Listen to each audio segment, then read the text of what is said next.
Puji Tuhan, luar biasa banget ya hari ini. Tadi ada acara yang akan kita nikmati sama-sama. Kalian bisa ajak teman-teman kalian, yaitu ada drama Natal di Natal EYC. Luar biasa loh persiapan mereka itu tadi, pemerannya luar biasa banget ya. Jadi siang hari ini kita akan lanjutkan apa yang jadi tema dari EYC. Dalam bulan ini temanya tentang family restoration ya. Oke, jadi kalau kita minggu lalu kalian udah dengar apa yang Tuhan taruh dalam hati Kak Cecil dan itu Tante Mardanung ya, Tante Yubi. Yuk kita akan lanjutkan sebab saya tahu bahwa keluarga itu adalah bagian setiap kita. Gak ada di sini yang gak punya keluarga. Semua punya keluarga. Kan kemarin Kak Sesi bilang gak ada manusia yang tiba-tiba muncul. Selalu ada orang tua, ada keluarga. Nah, pada siang hari ini saya mau ajak kalian untuk ngelihat dari awalnya. Siapa sih yang ciptain keluarga? Ya, siapa yang ciptakan keluarga? Kalau kita perhatikan waktu itu kita nggak pernah tahu berapa juta tahun lalu, mungkin berapa miliar tahun lalu karena nggak ada yang bisa membuktikan itu angka yang tepat. Sebab kan waktu Allah menciptakan bumi, itu situasinya masih ada dalam kekekalan, belum ada dosa. Jadi antara Allah menciptakan sampai manusia jatuh dalam dosa itu nggak cuma 1-2 hari, kita nggak pernah tahu kapan. Yang jelas yang menciptakan keluarga itu asalnya adalah Allah. Pertama-tama Allah ciptakan Adam ya toh. Kemudian Allah menciptakan manusia yaitu Adam, dia izinkan Adam untuk tinggal berapa lama Adam sendirian juga kita nggak pernah tahu. Sampai akhirnya Tuhan menciptakan manusia itu untuk proyek yang jauh lebih besar daripada cuman seorang Adam. Jadi proyek ini ketika Allah menciptakan manusia itu enggak terus mandek cuman di situ, enggak. Jadi Allah itu punya cerita lanjutan. Kalau kita lihat dalam Kejadian 2 ayat 18 di sana dikatakan Tuhan Allah berfirman, nah ini tidak baik. Jadi ternyata tidak baik kalau manusia itu seorang diri saja. Jadi seorang manusia soliter yang cuman tinggal di atas gunung sendirian, tinggal di hutan sendirian itu menurut Tuhan itu enggak baik. Yang baik apa? Kita lihat, aku akan menjadikan penolong baginya yang sepadan dengan dia. Jadi dari sini Tuhan tahu dari awal Tuhan itu merancangkan manusia enggak sendirian. Manusia harus ada manusia lain. Nah, di situ terus kemudian emangnya setelah Tuhan menciptakan Adam, terus kemudian Tuhan menciptakan Hawa, ya kan? Karena enggak baik manusia sendiri harus ada penolong. Jadi Tuhan menciptakan Hawa dari tulang rusuknya. Dan setelah itu apa yang Tuhan berikan? Apa yang Tuhan katakan kepada dua orang ini? Di Kejadian 1 ayat 28, di sana dikatakan, Allah memberkati mereka, lalu Allah berfirman kepada mereka, beranak cuculah dan bertambah banyak. Penuhilah bumi dan taklukkanlah itu, berkuasalah atas ikan-ikan di laut dan burung-burung di udara, dan atas segala binatang yang merayap di bumi. Jadi Allah enggak stop menciptakan Adam, enggak stop menciptakan Hawa. Allah memberikan perintah untuk selanjutnya di sini katakan beranak cuculah. Inilah awal sebuah keluarga. Ada ayah, ada ibu, ada anak. Ya. Jadi kita lihat di sini bahwa yang merancang, yang mendesain, yang menciptakan keluarga itu bukan karena pria suka sama wanita terus bentuk keluarga, enggak loh. Ternyata yang ngedesain pertama itu Allah sendiri. Jadi kalau kok bisa ada keluarga ya? Iya, soalnya ada cowok suka sama cewek, mereka menikah, punya anak, jadilah keluarga. Ternyata enggak seperti itu. Ternyata Tuhan sendiri yang mendesain dan menciptakan keluarga. Nah, kita lihat kenapa kok Tuhan itu menciptakan keluarga? Tuhan kita itu kalau ngerjain sesuatu nggak ngawur-ngawuran, timbangannya nganggur, wes aku tak bikin sesuatu, enggak loh. Kalau kita kan kadang daripada nganggur, ya wes lah bikin sesuatu, enggak. Ketika Tuhan menciptakan sesuatu selalu ada tujuan. Bahkan ketika Tuhan menciptakan saya, saudara, kalian semua, ada tujuan. Apa tujuan Allah menciptakan keluarga? Ya, apakah supaya buminya penuh? Enggak loh. Enggak cuman. Jadi Allah menciptakan keluarga untuk sebuah tujuan, yaitu apa? Yang pertama yang terpenting, yaitu untuk mencerminkan gambaran tentang Allah. Tentang apa? Tentang kasih-Nya, tentang kesatuan, dan tentang kerjasama.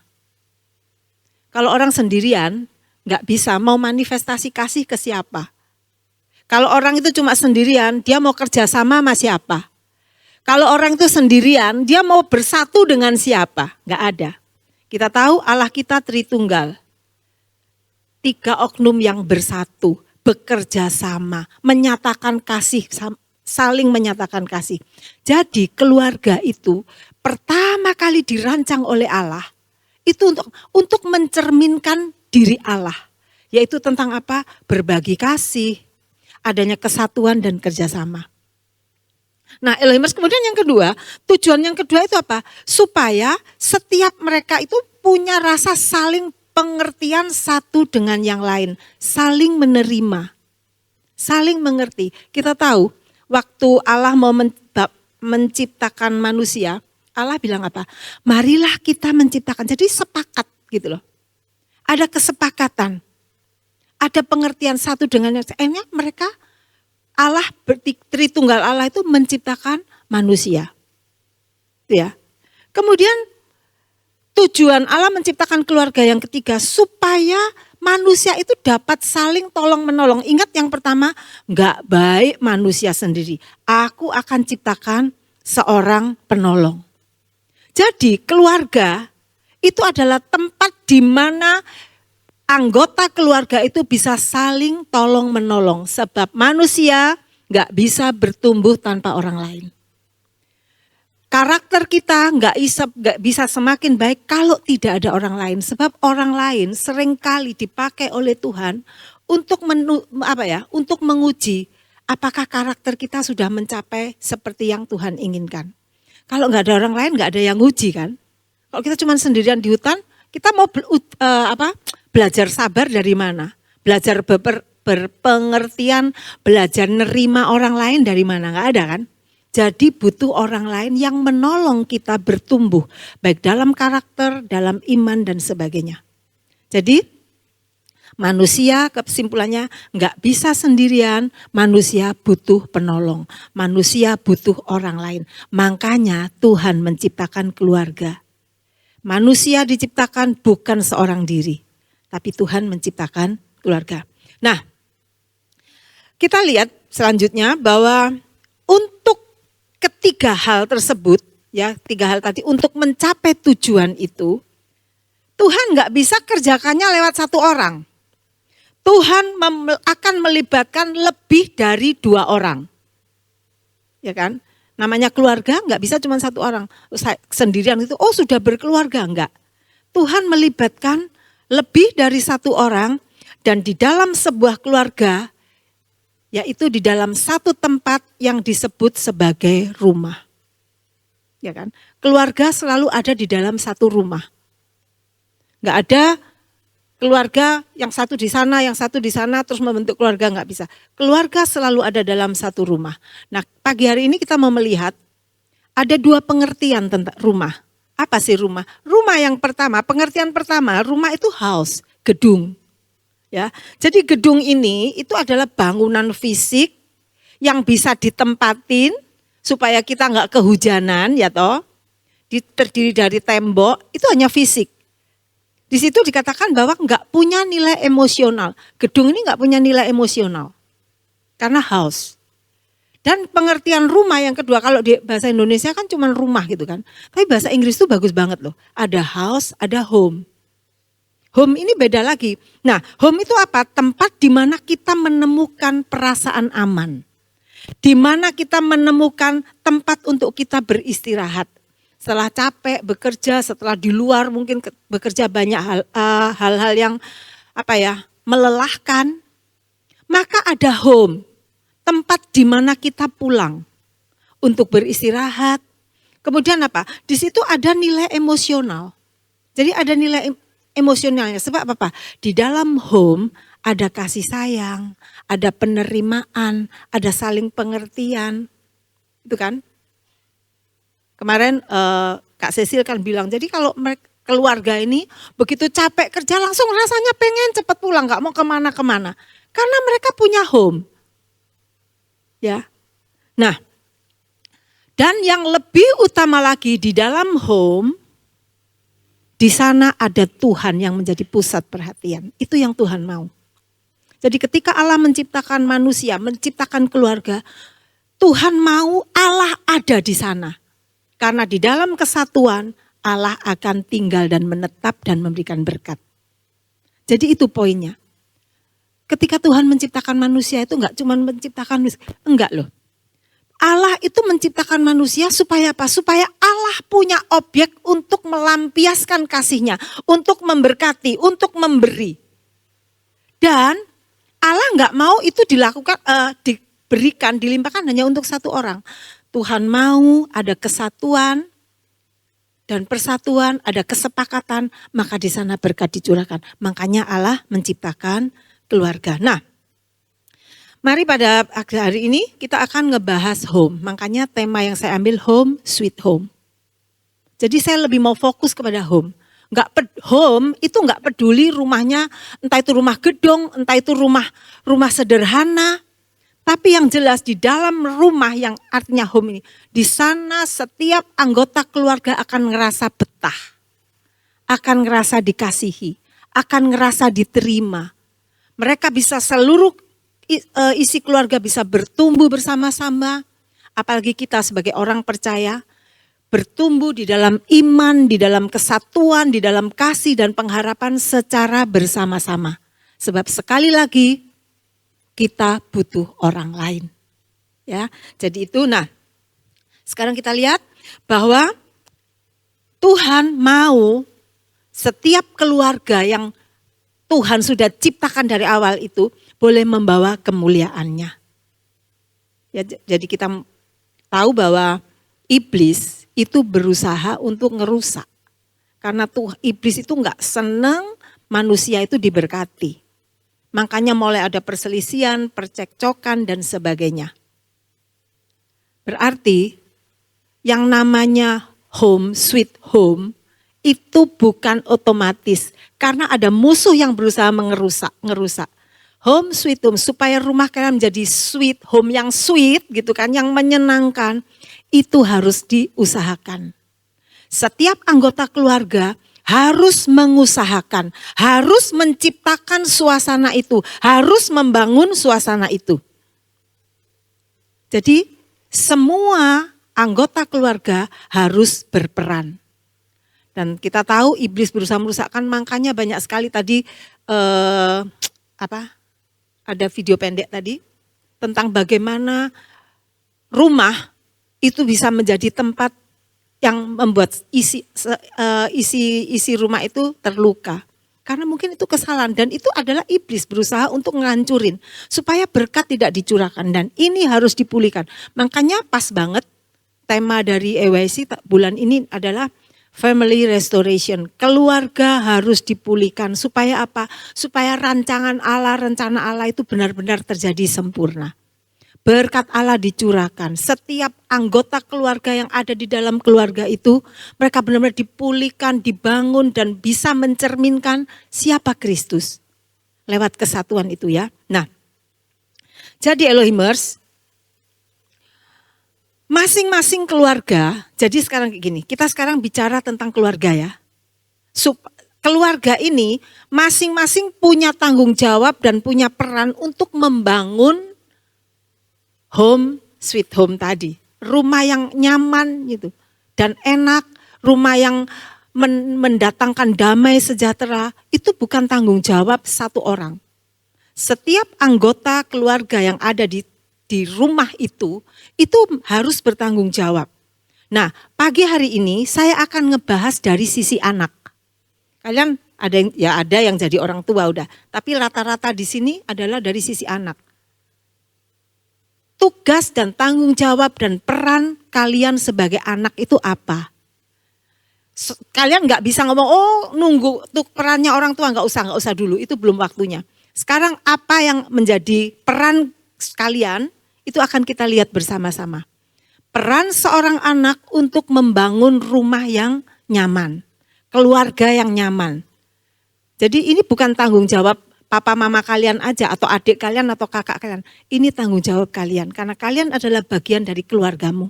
Nah sekarang kita mau melihat, apa sih tugas utama kalian sebagai anak? Kemarin udah dibahas, saya cuma mereview aja gitu kan. Jadi dalam Keluaran 20 ayat 12 gitu ya. Dalam Keluaran 20 ayat 12 dikatakan, hormatilah ayahmu dan ibumu supaya lanjut umurmu di tanah yang diberikan Tuhan Allahmu kepadamu. Itu udah dibahas sama Kak Cecil. Terus ada lagi ayat. Efesus 6 ayat 1 sampai 3. Hai anak-anak, jadi ayat ini buat kalian ya, buat saya juga karena saya juga seorang anak. Taatilah orang tuamu di dalam Tuhan karena haruslah demikian.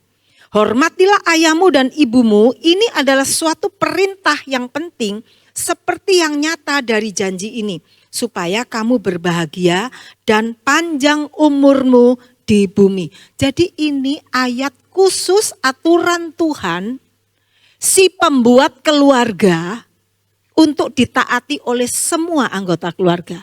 Dalam hal ini kalian sebagai anak. Ya, sekali lagi aturan ini dibuat Tuhan untuk setiap anggota keluarga yang Tuhan kan yang bentuk keluarga. Ini aturannya dari Sang Pencipta, nggak bisa dilanggar. Makanya di sini katakan, hei anak-anak taatilah, adalah. Hei anak-anak, hormatilah. Ini perintah. Jadi nggak boleh terus, nggak bisa Tuhan. Kan kemarin Kak Sesi bilang, hormatilah orang tuamu. Titik.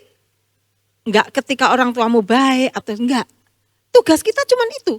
Hormati, taati orang tua. Selebihnya bukan urusan kita. Yang penting urusan kita sama Tuhan nanti satu saat. Kamu gak bisa bikin alasan, kenapa kamu gak hormati orang tuamu? Kenapa kamu gak taat sama orang tuamu? Terus kalian bilang, lah ya Tuhan habis orang tuaku gini-gini bla bla bla bla. Tuhan bilang gak ada alasan. Tanggung jawabmu apa? Soal orang tua, biar nanti orang tua tanggung jawabnya sama Tuhan. Tuhan cuma bilang, hai anak-anak, taatilah orang tuamu di dalam Tuhan. Hormatilah ayahmu dan ibumu, karena ini perintah penting. Itu yang Tuhan katakan. Jadi ini perintah khusus buat anak-anak, yaitu hormat kepada orang tua. Dan di sini nggak ada batasan umur. Selama kita punya orang tua, selama orang tua kita masih hidup, kita harus hormat dan taat.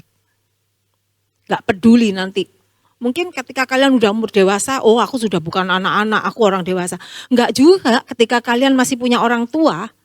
Orang tuamu itu di atasmu gitu loh. Maksudnya orang tua itu adalah orang yang harus kalian hormati. Sebab di sini itu perintah penting yang nyata.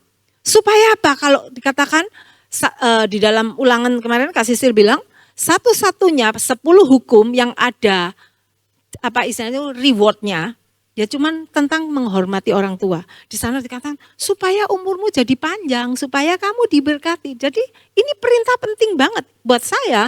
Ini kunci berkat bagi setiap kita. Karena setiap kita adalah seorang anak. Kecuali Adam dan Hawa, dia gak pernah jadi anak. Tapi manusia di bumi, semua manusia di bumi adalah anak. Benar gak sih? Ya kan? Kalian kan semua anak, punya orang tua.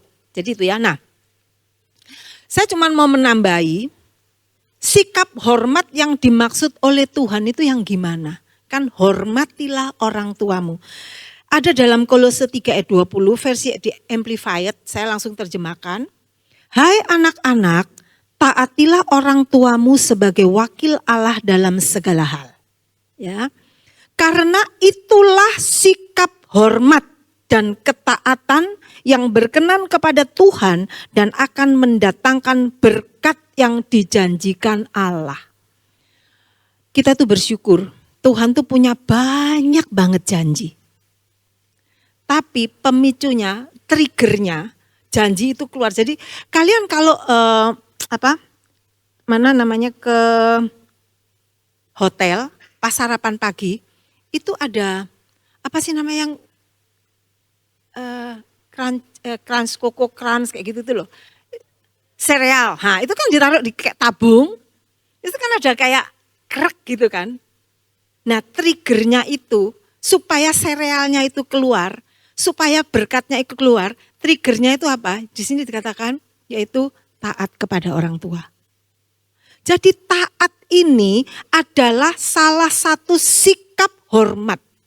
Jadi ketika Tuhan bilang hormatilah orang tuamu, artinya kamu harus taat sama orang tuamu. Kenapa? Karena dia wakilnya Allah. Kan kemarin sempat kita tahu bahwa ketika semakin dewasa, anak itu punya pemikiran-pemikiran. Enggak apa-apa, diomongin enggak apa-apa, negosiasi sama orang tua boleh, enggak apa-apa. Saya juga sering nego kok sama Kevin. Jadi nego, tinggal kita lihat. Oh oke, akhirnya sepakat. Oke, bisa dijalankan atau enggak.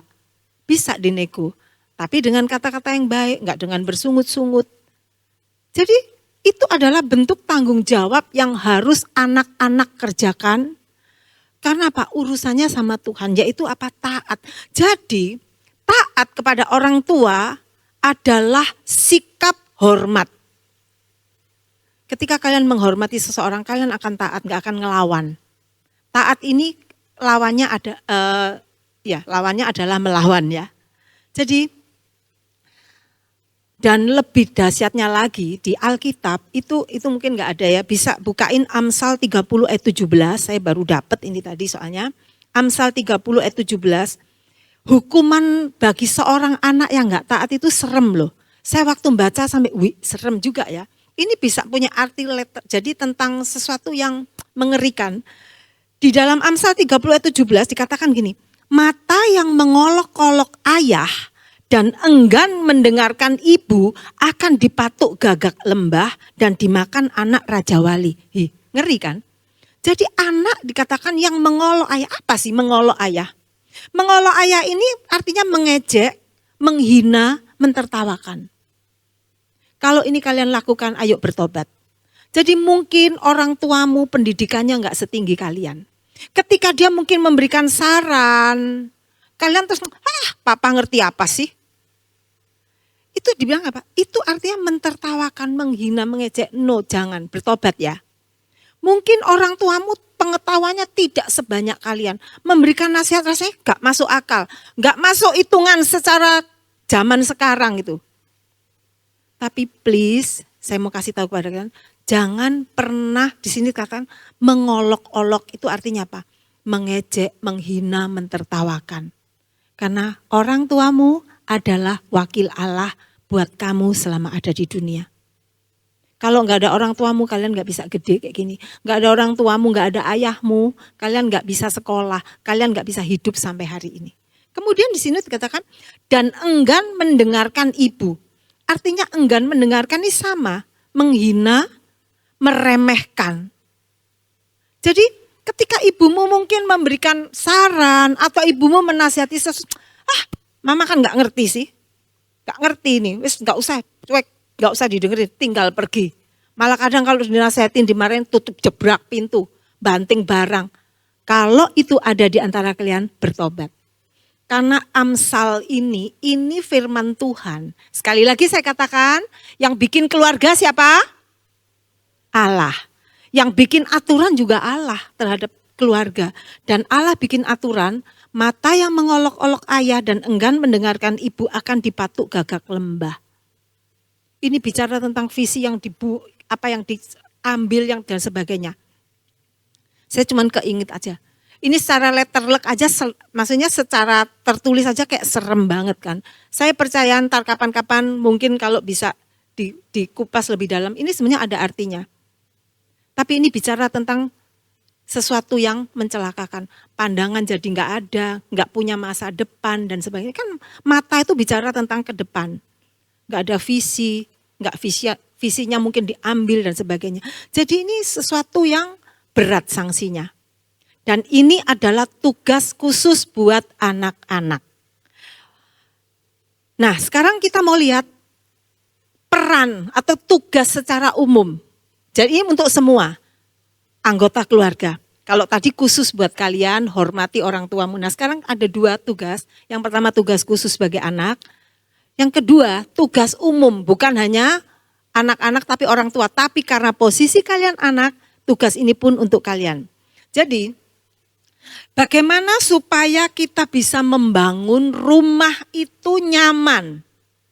Ya, supaya nyaman, supaya kita bisa bilang home sweet home. Bukan tugas orang tua aja, tapi juga tugas semua anggota keluarga termasuk kita. Jadi yang pertama, supaya rumah kita menjadi nyaman, seluruh anggota keluarga yang pertama harus saling mengasihi dan menghormati. Ini penting. Kalau pokoknya ini makanya ditaruh di yang pertama. Dasar setiap kita, dasar di dalam keluarga itu kalau ada kasih, aman udah. Apapun boleh terjadi, masalah, gangguan, apapun intimidasi. Kalau ada kasih dan saling menghormati ini, saya percaya keluarga itu kan bisa melewati. Jadi di sini Roma 12 ayat 10, hendaklah kamu saling mengasihi sebagai saudara dan saling mendahului dalam memberi hormat. Jadi ini jelas firman Tuhan berkata, sebagai saudara kalian harus menghormati, mengasihi dan mendahului dalam memberi hormat. Ya, kayaknya kan, masa sama adikku aku harus menghormati. Saya mau kasih tahu kepada kalian, entah itu anak kecil, entah itu orang besar, sampai anak kecil pun. Coba kalian anak kecil, tiba-tiba kalian keplak kepalanya, marah loh. Ngerasa kurang ajar, aku kok enggak dihormati. Anak kecil aja minta dihormati loh, bener. Coba kalian ceplak aja anak kecil, ngamuk dia pasti. Ini membuktikan bahwa setiap manusia itu butuh dihormati. Dan kita sebagai anggota keluarga di sini, kita harus, di sini dikatakan saling mendahului dalam memberi hormat. Artinya bukan terus menghormati itu, enggak. Artinya apa? Di sini arti memberi hormat itu dikaitkan dengan memberikan sesuatu. Ketika kalian menghormati seseorang, karena akan memberikan sesuatu, apa yang kalian berikan? Enggak cuma uang, enggak cuma barang, tapi perhatian, kasih sayang, pertolongan, itu bentuk kalian menghormati. Mengasihi dan menghormati itu harus dinyatakan lewat perbuatan. Jadi mari, mulai sekarang ketika kalian pulang nanti, mulai awali dari diri kalian. Kalian enggak bisa nuntut, oh ini tanggung jawab papaku, tanggung jawab mamaku, tanggung jawab adikku. Dia yang troublemaker itu adikku, kakakku. Oh enggak. Semua harus diawali dari diri kita. Jangan nuntut orang lain untuk melakukan sesuatu. Ayo kita belajar dari diri kita. Aku harus duluan. Ya, harus dari diri kita. Nanti orang lain akan melihat dan mereka akan itu nular. Ya. Saya percaya perbuatan baik itu diperkenan oleh Allah dan Allah akan menolong, Allah akan membantu kita menciptakan suasana itu. Tapi dari kita, jangan nuntut orang lain dulu, harus dari kita. Jadi kita harus mulai, di sini dikatakan memberi hormat, menyatakan sesuatu, berbuat sesuatu kepada anggota keluarga, kepada papa kalian, mamamu, adikmu, kakakmu. Ketika kalian lakukan, mungkin kalian tadinya itu kayak cuek-cuek aja. Tapi coba aja. Siapa di sini yang pengen rumahnya penuh dengan damai sejahtera? Semua. Itu kan tadi nggak seneng kan kalau masuk rumah tiba-tiba kayak rumahnya tuh kayak serem banget. Kayak orang rasanya nggak betah. Pengen keluar aja. Aku pengen keluar, aku nggak betah loh. Di rumah itu nggak betah loh. Terus kalian nuntut, iya soalnya papa mamaku berantem. Adikku ini kayak gini-gini. Nah, mulai sekarang harus diawali dari kita. Lakukan, percaya, lakuin. Orang seisi rumahmu akan melihat perubahanmu dan mereka akan diem. Kok berubah ya? Mereka akan pelan-pelan perhatiin dan mereka lama-lama akan meniru. Sebab saya selalu percaya setiap orang punya hati nurani untuk berbuat baik. Benar. Setiap orang, karena apa? hati nurani kita itu adalah sifat yang dihembuskan oleh Allah. Kan setiap manusia itu kan punya nafas Allah yang dihembuskan dalam dirinya. Selalu ada sesuatu yang baik. Cuman masalahnya nggak tahan, mungkin kena godaan iblis, jatuh. Tapi pada dasarnya setiap orang itu pengen berbuat baik, itu ada. Jadi ketika melihat kalian mulai melakukan hal yang baik, di sini kalian mulai menghormati, mulai memberikan sesuatu, mulai menunjukkan kasih, maka sekitar kalian akan berubah. Jadilah terang di tengah-tengah kegelapan. Ya, kemudian yang kedua, saling menghargai. Bentuk nyata dari penghargaan itu 1 Petrus 3 ayat 8 sampai 9. Ya, jadi dan akhirnya hendaklah kamu semua seia sekata. Arti seia sekata itu bersatu, ada kesatuan, sepakat. Kemudian apalagi? Seperasaan. Seperasaan berarti apa? Mudah bersimpati, mudah berempati. Itu seperasaan. Kalau ada yang masalah, jadi jangan terus ketawain. Tapi ya aku ikut ngerasain. Apalagi ini keluargamu loh. Jadi itu seperasaan. Kemudian apa? Mengasihi saudara-saudara. Ya kan? Kemudian apa? Penyayang. Ketika kita di sini katakan penyayang dalam bentuk apa? Sopan dan berbelas kasihan satu dengan yang lain. Ini versi amplified saya terjemahkan.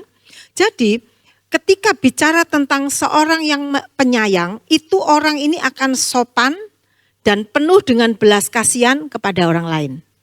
Itu yang dituntut oleh Tuhan ya. Kemudian apa lagi? Rendah hati. Itu kan? Terus 9. Dan janganlah membalas kejahatan dengan kejahatan atau caci maki dengan caci maki. Caci maki ini menghina atau melecehkan atau berkata-kata kasar. Itu tolong dihilangkan di dalam rumah tangga kalian. Sak mangkel-mangkele kalian rem, jangan sampai keluar kata kasar. Ya. Kemudian apa? Tetapi sebaliknya hendaklah kamu memberkati. Karena untuk itulah kamu dipanggil, yaitu untuk memperoleh berkat. Berkatnya itu dalam bentuk apa? Kesejahteraan, kebahagiaan, perlindungan. Jadi bentuk penghargaan, kalau kalian mau tahu buka versi Amplified Bible, itu bahasa Inggris terjemahkan aja. Kalau mungkin kalian gak sempat nyatet. Jadi itu arti saling menghargai, yaitu punya perasaan seia sekata. Ya kan? Kemudian apa? Bersimpati, seperasaan. Kemudian apa? Berbelas kasihan satu dengan yang lain, enggak menghina, enggak melecehkan, enggak keluar kata-kata kasar. Itu bentuk penghargaan yang harus ada di dalam sebuah rumah atau sebuah keluarga. Kemudian yang ketiga, tidak menghakimi. Nah ini, enggak menghakimi. Roma 14 ayat 10. Tetapi engkau, mengapakah engkau menghakimi saudaramu? Atau mengapa engkau menghina saudaramu? Sebab kita semua harus menghadap tata pengadilan Allah. Kata menghakimi yang dimaksud ini adalah apa? Jadi menghakimi itu gini loh. Mengadili dan menjatuhkan hukuman sebelum kita tahu masalahnya itu dengan benar. Jadi misalnya ada berita gini langsung, oh iya dia kayak gini ngejudge gitu loh. Langsung ini. Tuhan bilang jangan engkau menghakimi saudaramu. Kalau kamu belum tahu masalahnya enggak usah menghakimi. Sebab Tuhan yang punya hak untuk mengadili. Kalian gak punya hak. Kenapa? Sebab kita pun gak lepas dari berbuat salah gitu kan. Kalian ingat waktu Tuhan Yesus dihadapkan oleh seorang perempuan berzina. Jadi perempuan ini berzina. Terus di sana dikatakan bahwa orang-orang langsung ngejudge gitu kan. Terus Tuhan bilang apa? Siapa yang tidak pernah berbuat salah, boleh menghakimi, boleh menjatuhkan hukuman. Sebab kata menghakimi ini artinya apa? Menentukan hukuman. Kata menghakimi itu punya arti menentukan hukuman sebelum ada kejelasan perkaranya. Menghakimi juga berarti mengadili. Menghakimi juga berarti mengutuk atau membalas dendam. Dan Tuhan bilang apa Tuhan Yesus? Kalau kamu gak pernah bikin salah, boleh kamu lempar batu, boleh kamu jatuhkan hukuman ke wanita ini. Dan semua orang pergi. Kenapa? Tidak ada satu orang pun di dunia ini yang gak pernah bikin salah. Termasuk saya, termasuk kalian.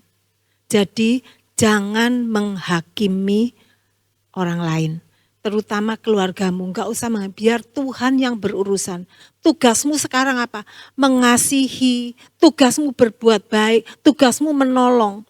Supaya apa? Supaya tercipta rumah tangga yang nyaman, keluarga yang nyaman. Keempat, saling mengampuni.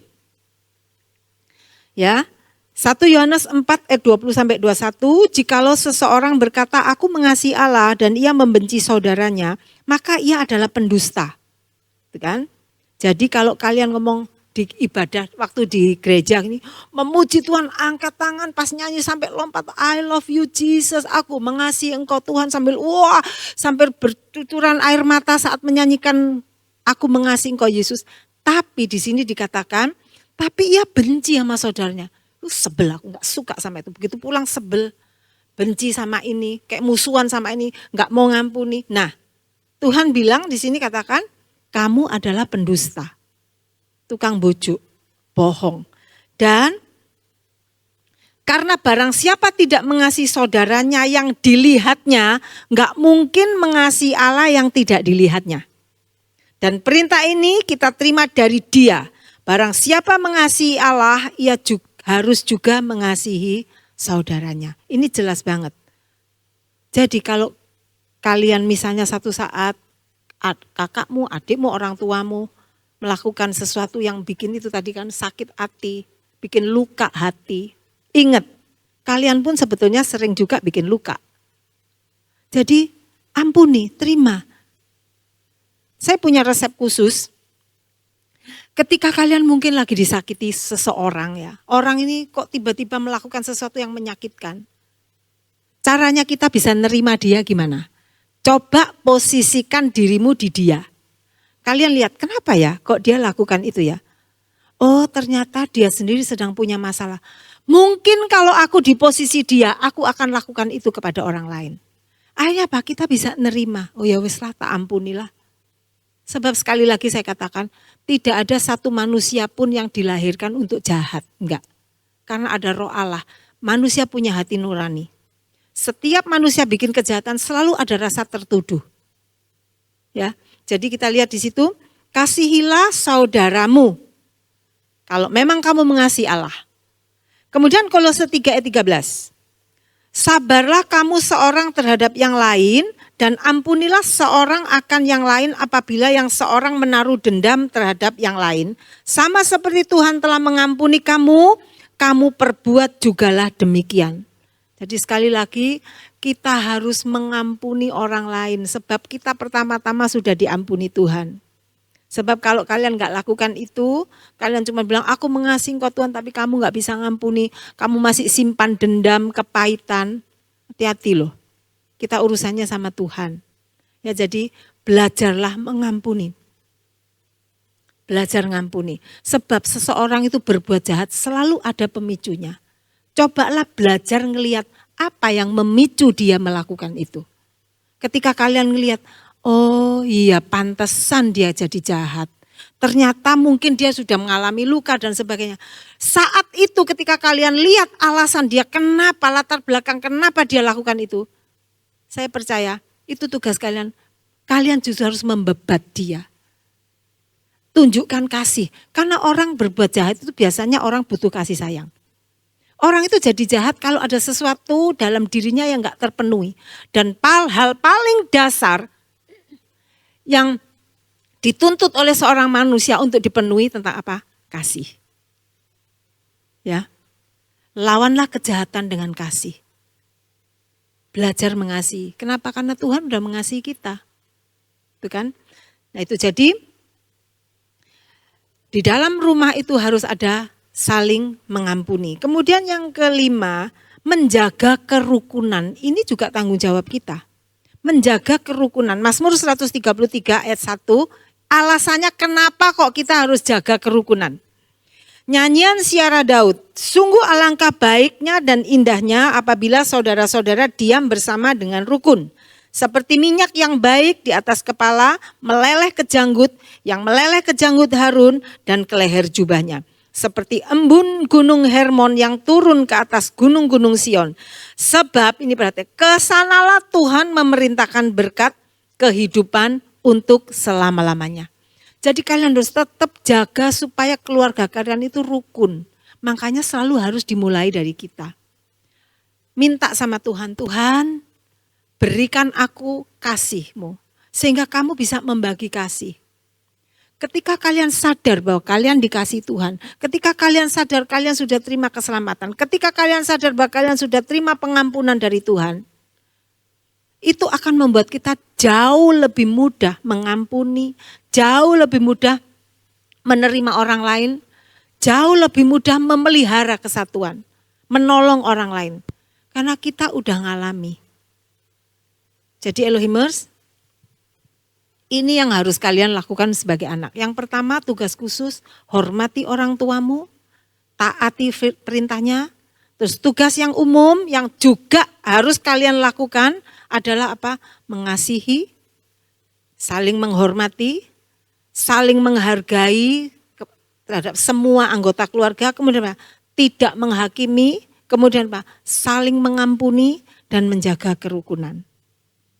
Saya percaya kalau hal ini kalian lakukan, dimulai dari kalian, maka saya percaya rumah kalian akan menjadi rumah yang nyaman, tempat kalian pulang, tempat aman untuk bercerita, tempat yang aman untuk kalian boleh tetap tinggal, betah di sana, tempat di mana kalian bisa punya solusi, tempat di mana kalian bisa membuang segala unek-unek di luar dan kalian mengalami kesegaran.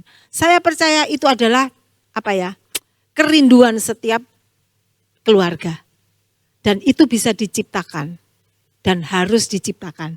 Gak bisa datang otomatis, gak bisa kalian nuntut orang lain, semua harus diawali dari diri kita. Saya gak panjangkan firman Tuhan. Di yang terakhir tadi adalah tentang kerukunan. Kalau keluarga itu saling mengampuni, keluarga itu saling menghormati, keluarga itu saling berbagi kasih, saya percaya keluarga itu akan mengalami keluarga yang rukun. Sakinah mawardah gitu kan ceritanya. Keluarga sakinah mawardah itu kenapa? Karena rukun, akur, enggak. Mungkin selisih pendapat ada saya percaya. Tapi ketika masing-masing bisa ketemu solusinya berdasarkan kasih, saya percaya keluarga yang rukun akan membuat keluarga itu diberkati oleh Tuhan. Yuk semua bangkit berdiri.